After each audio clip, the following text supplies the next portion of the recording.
Good afternoon. Welcome to doctors time. కంట్లో చిన్న నలుసు పడితేనే బిలబిలలాడిపోతాం. అలాంటిది మృదువుగా కదలాల్సిన కీళ్లలో ఉప్పు గడ్డలాంటి స్ఫటికాలు తయారై అవి సూదుల్లా పొడుస్తుంటే ఆ బాధ వర్ణనాతీతం. ఉన్నట్టుండి వాపు, లోపల నిప్పు రగులుతున్నట్టు మంట, సరిగ్గా ఇలాంటి లక్షణాలతోనే మొదలవుతుంది గౌటి. అసలు గౌటి ఆర్థరైటిస్కి కారణాలేంటి? పాలి ఆర్థరైటిస్ లక్షణాలు ఎలా ఉంటాయి? హోమియోపతిలో ఎలాంటి చికిత్స ఉంది? ఇలాంటి మరిన్ని విషయాలు హోమియోకేర్ ఇంటర్నేషనల్ వైద్యులు శ్రీవిద్య గారు ప్రస్తుతం మన స్టూడియోలో ఉన్నారు. వారిని అడిగి మరిన్ని విషయాలు తెలుసుకుందాం. మీరు కాల్ చేసిన నంబర్లు 040233106801686. డాక్టర్ హలో అండి. ముందుగా చెప్పండి, అసలు గౌటి ఆర్థరైటిస్ అంటే ఏంటి? ఎలాంటి రీజన్స్ ఉంటాయి వీటికి? మెయిన్గా కీళ్ళ నొప్పులను ఆర్థరైటిస్ అంటారు మెడికల్ టర్మినాలజీలో.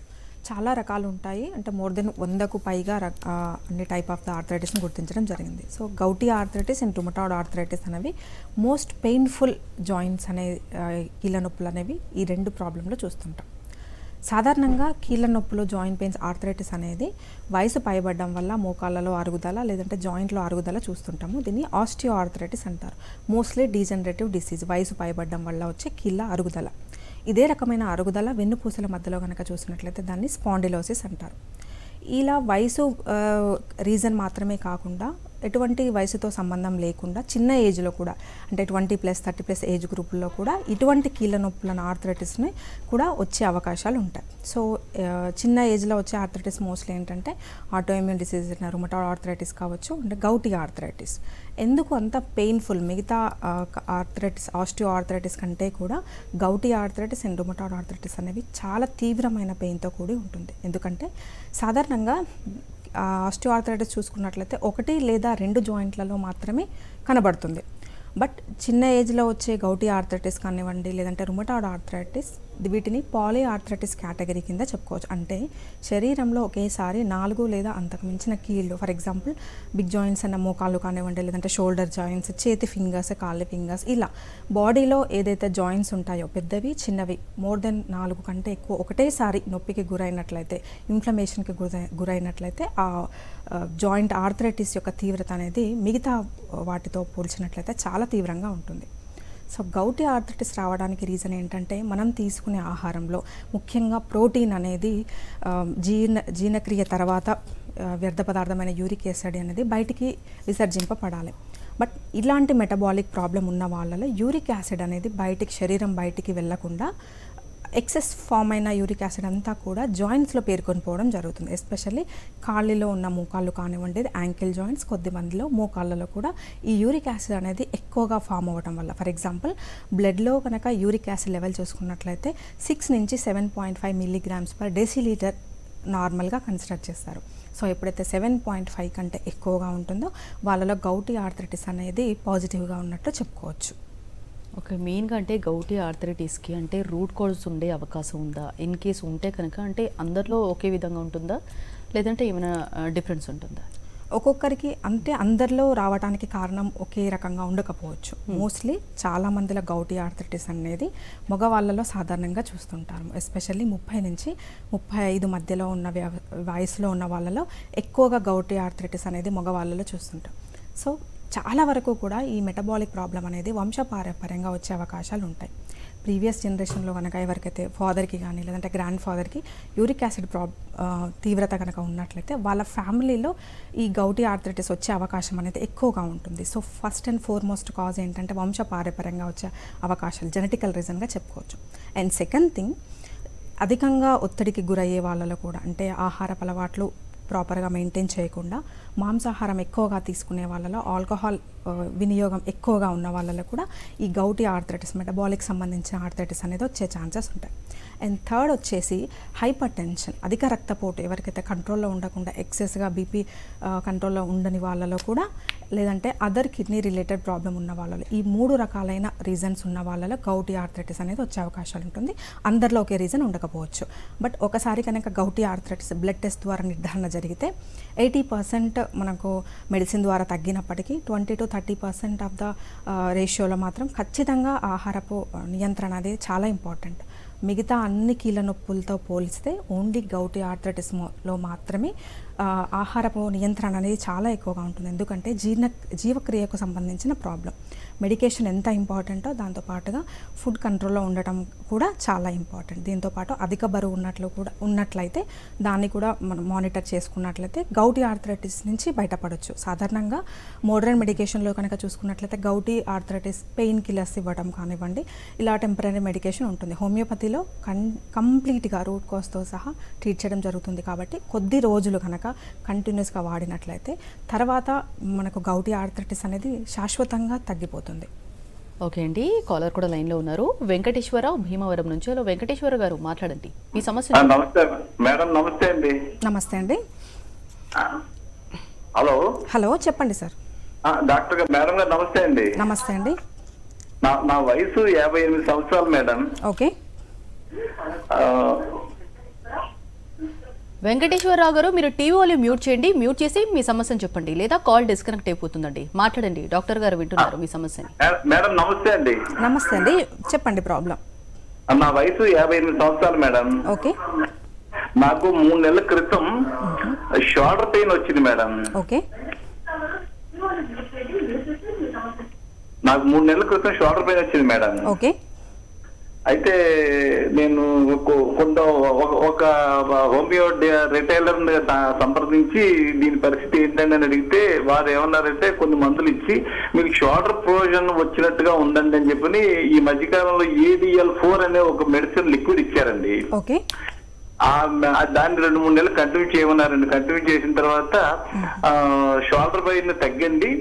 నాకు ఎల్బో జాయింట్ లోనండి వెయిన్ ఏదో పట్టుకున్నట్టు కానీ నరాలు టిక్ టిక్ టిక్ మన శబ్దం వస్తున్నట్టుగా కంటిన్యూ అవుతుంది మేడం. ఓకే. అయితే ఈ ADL4 అనే మెడిసిన్ ని రెగ్యులర్ చేయొచ్చా లేదా? ఓకే. మీ వయసు? నా వయసు 58 అండి. ఓకే. ఈ జాయింట్ పెయిన్ కాకుండా వేరే ప్రాబ్లం ఏమైనా ఉందా? అప్పుడప్పుడు ఏమవుతుందంటే అండి చిటికిన వేలు దాని పక్కన వేలు 2 వేలు లాగుతూ ఉంటాయి మేడం. ఓకే. సో మీరు చెప్పిన ప్రాబ్లం ఫ్రోజన్ షోల్డర్ అంటారు. అంటే భుజం యొక్క మూమెంట్ ప్రాపర్గా లేకుండా బిగుసుకొని పోవడం ఉంటుంది. సో కదిలించినప్పుడు నొప్పి ఎక్కువగా రావడం అనేది సాధారణంగా జరుగుతుంది.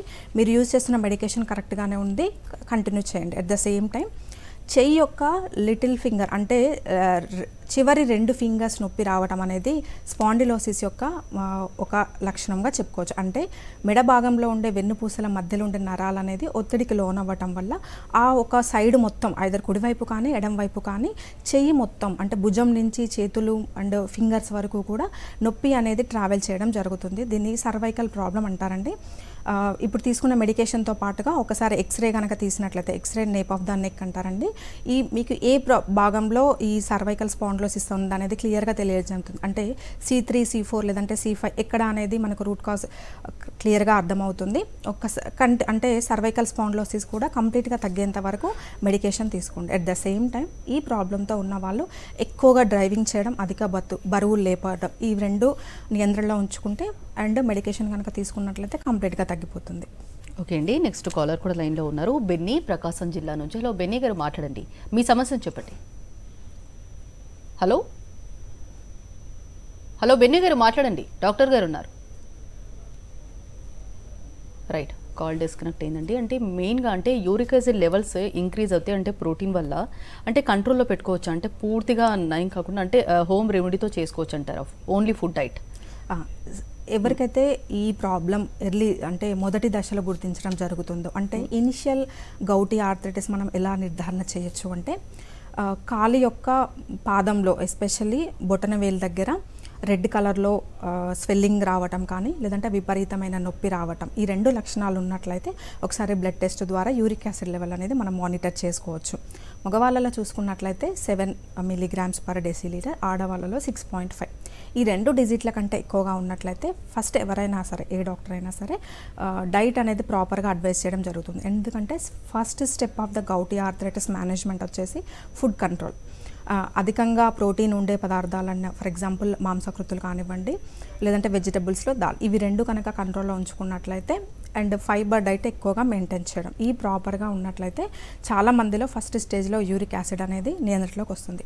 ఎస్పెషల్లీ చాలా మంది మగవాళ్ళలో ఇది 3 సంవత్సరాలు 4 సంవత్సరాలు మెడికేషన్ తీసుకుంటున్నప్పుడు టెంపరీగా తగ్గడం మళ్ళీ రిపీట్ అవ్వడం జరుగుతుంది. ఎందుకంటే ఫుడ్ నియంత్రణ లేకపోవడం, ఆల్కహాల్ కన్జంప్షన్ ఎక్కువగా ఉండటం వల్ల కూడా ఈ గౌటీ ఆర్థరైటిస్ రూట్ కాజ్తో సహా తగ్గడం అనేది చాలా టైం తీసుకుంటుంది. ఓకే అండి, కాలర్ కూడా లైన్లో ఉన్నారు. బెన్నీ, హలో బెన్నీ గారు మాట్లాడండి, మీ సమస్యను చెప్పండి. మేడం మోకాలు నొప్పులు మేడం, షుగర్ బీపీ ఉంది, షుగర్ ఉంది, ఓకే, గ్యాస్ ట్రబుల్ ఉంది మేడం. వీటికి మందులు మన ఏ బాగుంటాయి మేడం? ఓకే. మీ వయసు ఎంత అండి? 50. ఓకే. ఎంత కాలం నుంచి ఉంది మోకాళ్ళ నొప్పులు? ఈ 1 సంవత్సరం నుంచి madam, 1 year. Okay. So present ఏమన్నా మందులు వాడుతున్నారా? ఏం వాడలేదు మేడం. ఓకే. మీ బరువు ఎంత ఉన్నారో గుర్తుందా మీకు? 69, 70. ఓకే.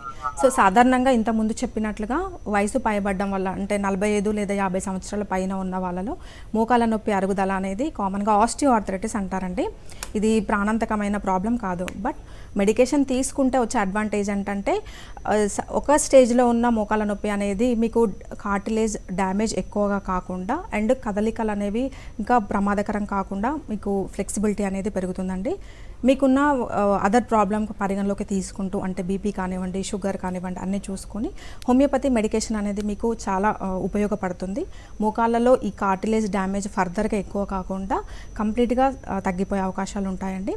ఒకసారి ఎక్స్రే 2 మోకాళ్ళ ఇంతకుముందు తీసినట్లయితే ఒకసారి దగ్గరగా ఉన్న హోమియోకేర్ ఇంటర్నేషనల్ ఆసుపత్రిని సంప్రదించండి. ఓకే అండి, నెక్స్ట్ కాలర్ కూడా లైన్లో ఉన్నారు. బాలకృష్ణ వైజాగ్ నుంచి. హలో బాలకృష్ణ గారు మాట్లాడండి, మీ సమస్యను చెప్పండి. నమస్తే మేడం, మా మదర్ కి ఈ మోకాళ్ళ నొప్పులు బాగా ఉన్నాయండి. ఓకే. అయితే డాక్టర్ దగ్గరికి వెళ్తే ఆయన బ్లడ్ టెస్ట్ చేసి సార్ యూరిక్ యాసిడ్ 5.6 ఉంది. ఓకే. సో ఇది ఆర్థరైటిస్ లోకి రాదు. సో కాకపోతే ఏంటంటే ఈ డీజనరేటివ్ ఆర్థరైటిస్ కింద వస్తుంది అరిగిపోవడం వల్ల. అవును. అండ్ అలాగే ఈ మినిస్కస్ కూడా కొంచెం టేర్ అయింది బ్యాక్ సైడ్ ఓకే అని చెప్పారండి. సో కాకపోతే ఇప్పుడు ఆయన చెప్పింది ఏంటంటే సర్జరీ చేయాలండి అని చెప్పేసి అన్నారు. ఓకే. సో సర్జరీకి వెళ్తే బెస్ట్ అండి, లేకపోతే ఏమైనా రెమెడీస్ ఉన్నాయా ఆల్టర్నేటివ్ గా? ఓకే. సో మీరు చెప్పిన ప్రాబ్లం ఏంటంటే తనకు మీ మదర్కి యూరిక్ యాసిడ్ లెవెల్ నార్మల్గా ఉంది. సో అదర్ ఇన్ఫెక్షన్కి సంబంధించిన ఆర్థరైటిస్ కాదు, ఓన్లీ వయసు పైబడ్డం వల్ల వచ్చే డీజనరేషన్ అంటే సాధారణంగా ఉండే అరుగుదల. అండ్ మెనిస్కల్ టేర్ అంటే నీ జాయింట్ని సపోర్ట్ చేస్తూ ఉండే దాని పక్కన ఉండే కండరాలు లిగమెంట్స్ అంటామండి, అదొక ఫైబ్రస్ టిష్యూ. అది సాధారణంగా ఉండవలసిన దానికంటే మధ్యలో రప్చర్ అవ్వడం జరుగుతుంది, దాన్ని మెనిస్కల్ టేర్ అంటారు. అంటే కంటిన్యూస్గా ఉండకుండా బ్రేక్ అవ్వటం. సో ఇలా మెనిస్కల్ టేర్ ఉన్నప్పుడు ఏమవుతుంది అంటే కదలికలు కష్టంగా మారటం, నొప్పి రావటం, చిన్న చిన్న అడుగులు కూడా వేయలేకపోవడం, తీవ్రమైన నొప్పి ఉంటుంది. మెనిస్కల్ టేర్ సెకండ్ స్టేజ్ కానీ థర్డ్ స్టేజ్ ఎంఆర్ఐ ద్వారా మనం నిర్ధారణ చేయవచ్చు ఏ స్టేజ్లో ఉందనేది.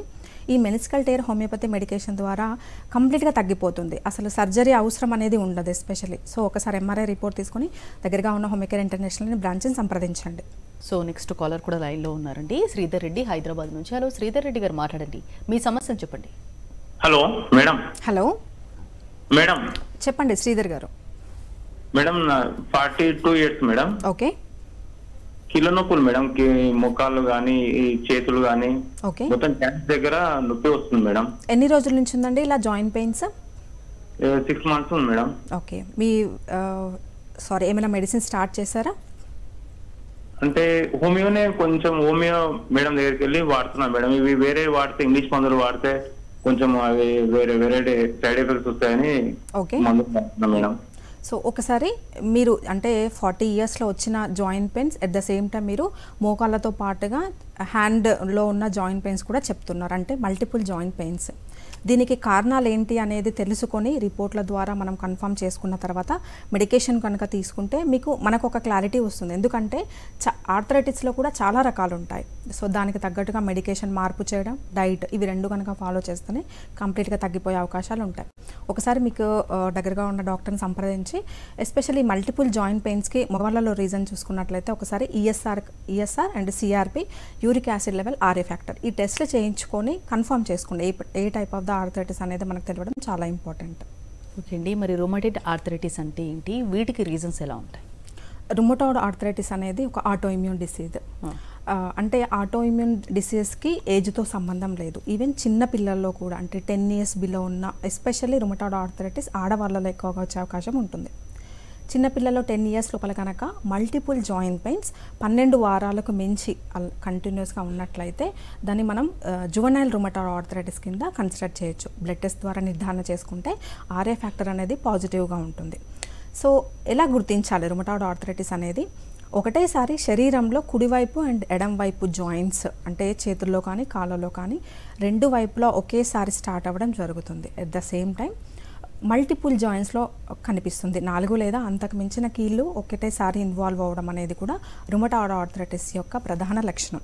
సో 12 వారాలకు మించి కంటిన్యూస్గా ఇలా జాయింట్ పెయిన్స్ ఉండడం అండ్ సివియారిటీ ఇంక్రీజ్ అవ్వడం అండ్ జాయింట్స్ స్ప్రెడ్ అవ్వడం. చిన్న జాయింట్స్లో స్టార్ట్ అయ్యి క్రమేణా పెద్ద జాయింట్స్ భుజాలు కానీ మోకాళ్ళు అండ్ స్పైన్ కూడా ఇన్వాల్వ్ అయినట్లయితే RA factor and CRP level and యాంటీ-CCP యాంటీబాడీస్ ద్వారా రుమటాయిడ్ ఆర్థరైటిస్ అనేది మనం నిర్ధారణ చేసుకోవచ్చు. సో సాధారణంగా ఇది 20 సంవత్సరాలు లేదా 30 సంవత్సరాలు ఉన్న ఆడవాళ్ళలో ఎక్కువగా ఉంటుంది, మగవాళ్ళలో వచ్చే అవకాశం తక్కువ. సో ఆటోఇమ్యూన్ డిసీజ్ అంటే మన రోగనిరోధక వ్యవస్థ అనేది సరిగా పనిచేయకపోవడం వల్ల శరీరంలో ఉన్న కీళ్ళన్నీ కూడా నొప్పికి గురవ్వడం, వాపు ఉండటం అండ్ క్రమేణా తీవ్రత పెరిగే కొద్దీ ఆ జాయింట్ యొక్క స్ట్రక్చర్ కోల్పోవడం అంటే డీఫార్మిటీ వచ్చే అవకాశాలు ఉంటాయి. సో ఇటువంటి లక్షణాలు ఉన్నట్లయితే దాన్ని మనం రుమటాయిడ్ ఆర్థరైటిస్ అంటారు. సాధారణంగా రుమటాయిడ్ ఆర్థరైటిస్ ఒకసారి స్టార్ట్ అవుతే కనుక జీవితాంతం అలాగే ఉంటుంది. లైఫ్ టైం మెడికేషన్ తీసుకోవాల్సిన అపోహ అనేది ఉంటుంది. ఎందుకంటే పెయిన్ తీవ్రత అనేది పెరగడం, RA ఫ్యాక్టర్ ఎప్పటికీ కంట్రోల్ రాకుండా ఉంటుంది. అంటే ఇంగ్లీష్ మెడిసిన్స్ అలోపతి మెడికేషన్ కనుక తీసుకున్నట్లయితే లైఫ్ టైం అవసరం పడుతుంది. సో హోమియోపతిలో ఏంటంటే కాన్స్టిట్యూషన్ మెడికేషన్ కనుక తీసుకున్నట్లయితే 3 లేదా 4 సంవత్సరాల్లో ఈ RA ఫ్యాక్టర్ అనేది కంప్లీట్గా నెగిటివ్గా వస్తుంది. కాంప్లికేషన్స్ ఏమీ ఉండకుండా కంప్లీట్గా రుమటాయిడ్ ఆర్థరైటిస్ కూడా తగ్గిపోయే అవకాశాలు హోమియోపతి ద్వారా ఉంటుంది. ఓకే అండి, నెక్స్ట్ కాలర్ కూడా లైన్లో ఉన్నారు. శ్రీలలిత శ్రీశైలం నుంచి. హలో శ్రీలలిత గారు, మాట్లాడండి, మీ సమస్యను చెప్పండి. నమస్తే మేడం. నమస్తే అండి. నా పేరు లలిత అండి. ఓకే. నాకు అంటే జాయింట్ పెయిన్స్ మేడం, ఈ కాళ్ళు వేళ్ళ దగ్గర మెడిమల దగ్గర, ఓకే, మోకాళ్ళ కింది భాగము, ఈ బ్యాక్ పెయిన్ అన్నీ చాలా రోజుల నుంచి సివియర్ గా బాధపడుతున్నానండి. ఓకే, మీ ఏజ్ ఎంతమ్మా? 32 అండి. ఎంత కాలం నుంచి జాయింట్ పెయిన్స్ ఉన్నాయి? అంటే సంవత్సరం పైగానే అండి. అప్పుడు బాగా కొంచెం లైట్ గా ఉన్నాయి, ఇంకా రాను ఎక్కువ అయిపోయినాయి. అంటే టెస్ట్ చేయించుకుంటే రుమటాయిడ్ ఉందని చెప్పారు ఆర్థోపెడిక్ దగ్గర. ఓకే. ఇంకా దాని గురించి మందులు వాడుతున్నా కానీ కంటిన్యూషన్ చేయలేకపోతున్నాను. మధ్యలో లావ్ అయిపోయి ఒళ్ళు వచ్చేస్తుంది అనేసి భయపెడితే మానుకున్నా madam. Okay.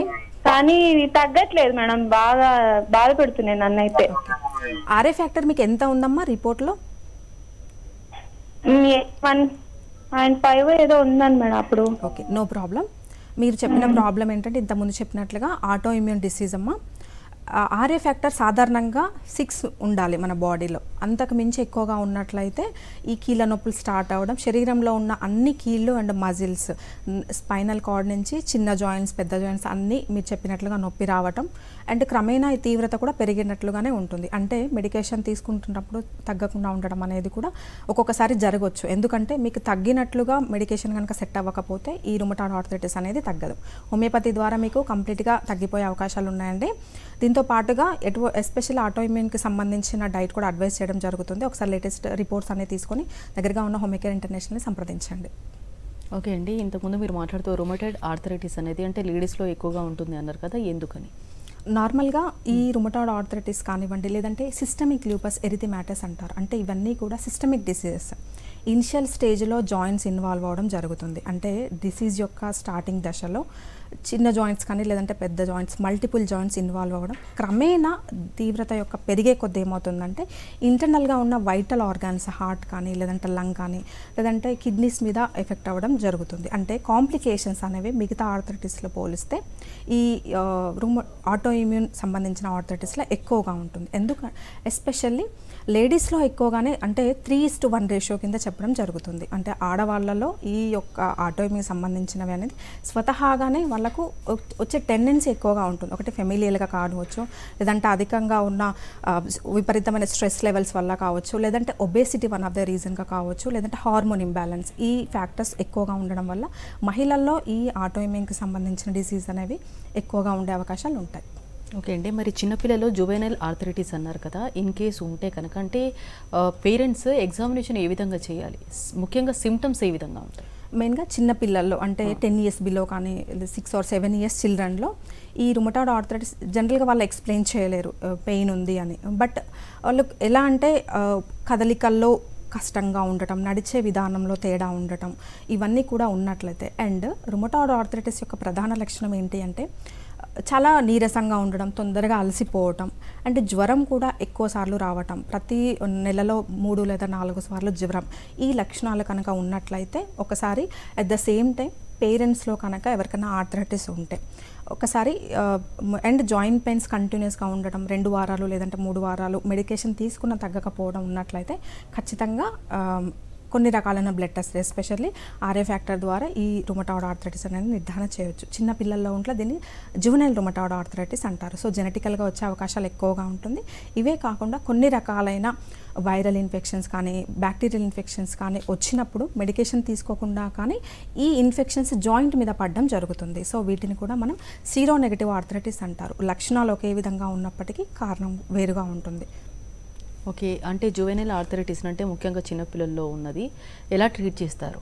So medication treatment process అనేది ఎవరికైనా ఒకేలాగా ఉంటుంది. అంటే పెద్దవాళ్ళైనా సరే ఏజ్ని బట్టి డిసైడ్ చేయరు. ఒకటి type of the arthritis and severity of the arthritis, ఈ 2 పరిగణలోకి తీసుకొని ట్రీట్మెంట్ అనేది ఇవ్వడం జరుగుతుంది. బట్ ఎంత కాలంలో తగ్గుతుంది అనేది చాలామందికి ఒక డౌట్ ఉంటుంది.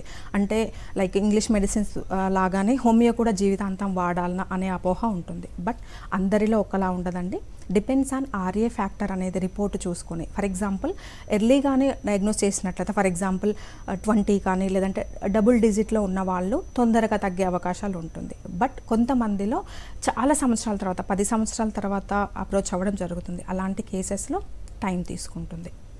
ఓకే అండి, మెయిన్గా ఆర్థరైటిస్లో టైప్స్ గురించి చెప్పారంటే మెయిన్గా రుమటాయిడ్ ఆర్థరైటిస్ అలాగే గౌటీ ఆర్థరైటిస్ అంటే పాలి ఆర్థరైటిస్, ఈ మూడిట్లో చూసుకుంటే కనుక ఏది ఎక్కువ కాంప్లికేటెడ్? అన్ని ఆర్థరైటిస్లో అంటే ఎక్కువగా మనం డే టు డే క్లినికల్గా చూసేది ఏంటంటే 4 టైప్ ఆఫ్ ద ఆర్థరైటిస్ ఎక్కువగా చూస్తుంటాం. ఒకటి osteo arthritis, rheumatoid arthritis, gouty arthritis and psoriatic arthritis. ఇవన్నిటిలో కూడా అంత ప్రమాదకరమైనది కాంది ఆస్టియో ఆర్థరైటిస్. మ్యాక్సిమం తీవ్రత పెరగడం, డిఫార్మిటీ తప్ప ప్రాణాంతకమైన ప్రాబ్లం కాదు. బట్ రుమటాయిడ్ ఆర్థరైటిస్ ఒకటి అండ్ SLE అంటే సిస్టమిక్ లూపస్ ఎరిథెమాటిస్, ఇవి 2 ఆటో ఇమ్యూన్ డిసీజ్. ప్రాణాంతకం అంటే లైఫ్ డెత్ కూడా అవకాశాలు ఉండే ఛాన్సెస్ ఉంటాయి. ఎందుకంటే ఆటో ఇమ్యూన్ డిసీజ్లో కాంప్లికేషన్స్ ఎక్కువగా ఉంటాయి. ఎవ్రీ 3 or 4 monthsకి మనం రిపోర్ట్స్ ద్వారా నిర్ధారణ చేసుకోవాల్సిన మెడికేషన్తో పాటు కంట్రోల్లో ఉంటుందా లేదా కంట్రోల్ అవ్వకుండా పెరుగుతుందా కంట్రోల్లో ఉందా అనేది every 3rd or 4th month మనం కన్ఫర్మ్ చేసుకోవాల్సిన అవసరం ఉంటుంది. సో అన్నిటిలోకెల్లా complicated rheumatoid and SLE. But severity of the pain ఎక్కువగా దేంట్లో ఉంటుందంటే గౌటీ ఆర్థరైటిస్ అండ్ రుమటాయిడ్ ఆర్థరైటిస్లో జాయింట్స్ యొక్క పెయిన్ తీవ్రత ఎక్కువగా ఉంటుంది. ఓకే, మెయిన్గా అంటే గౌటీ ఆర్థరైటిస్ని ఇన్ కేస్ నెగ్లెక్ట్ చేస్తే కనుక అంటే కాంప్లికేషన్స్ ఏ విధంగా ఉంటాయి? మెయిన్గా మెటబాలిక్ ప్రాబ్లమ్స్ ఏవైనా కానీ లైక్ గౌటీ ఆర్థరైటిస్ కానీ లేదంటే డయాబెటీస్ కానీ ఎర్లీగా డయాగ్నోస్ చేసి మెడికేషన్ తీసుకుంటే ఆ person equal to normal person. ఎందుకంటే హోమియోపతి ద్వారా గౌటీ ఆర్థరైటిస్ సమూలంగా 100% నార్మల్కి వచ్చే అవకాశాలు ఉంటుంది. బట్ ఎక్సెస్గా ఇలా కంట్రోల్డ్లో ఉన్నట్టయితే, for example uric acid level more than 14-15 అట్లా అన్కంట్రోల్డ్ ఉన్నప్పుడు ఏమంటే ఈ ఎక్సెస్ యూరిక్ యాసిడ్ అంతా కూడా కిడ్నీ డ్యామేజ్కి దారితీసే అవకాశాలు ఉంటాయి. అంటే రీనల్ ఫెయిల్యూర్కి దారితీసే అవకాశాలు ఉంటాయి. సో మెడికేషన్తో పాటు every 3rd month uric acid levels check చేసుకోవడం, ఆహారపు అలవాట్ల కంట్రోల్లో పెట్టుకోవడం అనేది గౌటీ ఆర్థరైటిస్లో చాలా important. And another risk factor for the gouty arthritis ఏంటంటే ఒబేసిటీ. అధిక బరువు వల్ల కూడా ఈ యూరిక్ యాసిడ్ లెవెల్స్ అనేవి డ్యామేజ్కి అవకాశాలు ఉంటాయి. సో ఒక పర్సన్ కనుక BMI మోర్ దెన్ 25 or 27 ఉన్నట్లయితే మెడికేషన్తో పాటుగా వెయిట్ లాస్ కూడా అడ్వైస్ చేయడం జరుగుతుంది. ఓకే, ఇందాక మీరు మాట్లాడుతూ ఆల్రెడీ సోరియాటిక్ ఆర్థరైటిస్ గురించి చెప్పారు కదా, సోరియాటిక్ ఆర్థరైటిస్ అంటే ఏంటి, ముఖ్యంగా రీజన్స్ ఎలా ఉంటాయి? సోరియాసిస్ అనేది ఒక రకమైన స్కిన్ డిసీజ్. ఇది కూడా ఒక ఆటో ఇమ్యూన్ డిసీజ్ అని చెప్పుకోవచ్చు.